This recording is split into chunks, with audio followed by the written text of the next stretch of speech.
அனைவருக்கும் இனிய வணக்கம். அன்பின் ஆன்மீகம் யூடியூப் சேனலுக்கு உங்களை அன்புடன் வரவேற்கிறோம். இன்றைய பதிவில் 2026ஆம் வருடத்தில் வரக்கூடிய சந்திர கிரகணத்தை முன்னிட்டு திருப்பரங்குன்றம் அருள்மிகு சுப்பிரமணிய சுவாமி திருக்கோயிலோட நடை அடைக்கப்பட உள்ளது. அதை பற்றின தகவலை நம்ம தொடர்ந்து பார்க்கலாம்.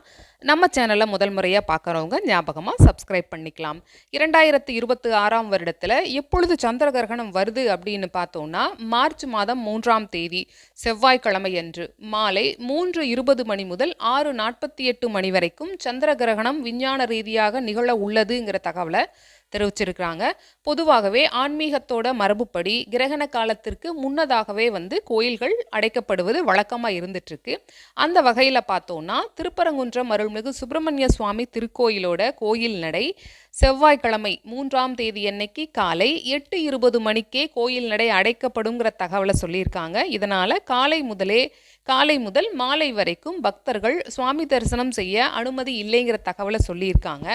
கிரகணம் தொடங்குவதற்கு முன்பாகவே செவ்வாய்க்கிழமையன்று அதிகாலையில் சுப்பிரமணிய சுவாமிக்கு சிறப்பு அபிஷேகங்களும் பூஜைகளும் நடைபெற உள்ளன. கிரகண காலத்தின் போது கோயில் முழுவதும் தூய்மைப்படுத்தப்பட்டு தெய்வ சிலைகளுக்கு பாதுகாப்பு கவசங்கள் அல்லது தகுந்த ஆன்மீக நடைமுறைகள் மேற்கொள்ளப்படுங்கிற தகவலை சொல்லியிருக்காங்க. சரி, பக்தர்களுக்கு மீண்டும் தரிசன அனுமதி அன்னைக்கு உண்டா இல்லையா அப்படின்னு நம்ம தொடர்ந்து பார்க்கலாம். மாலை 6:48 மணிக்கு கிரகணம்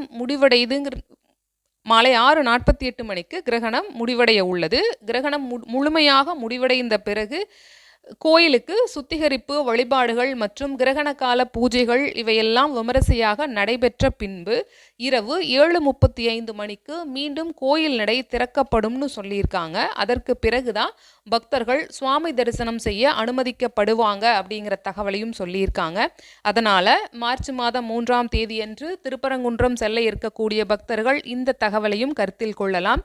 உங்களுடைய கருத்துக்களை கமெண்ட் பாக்ஸில் ஞாபகமாக பகிரலாம். இந்த பதிவு உங்களுக்கு பயனுள்ளதாக இருந்திருக்கும். நன்றி, வணக்கம்.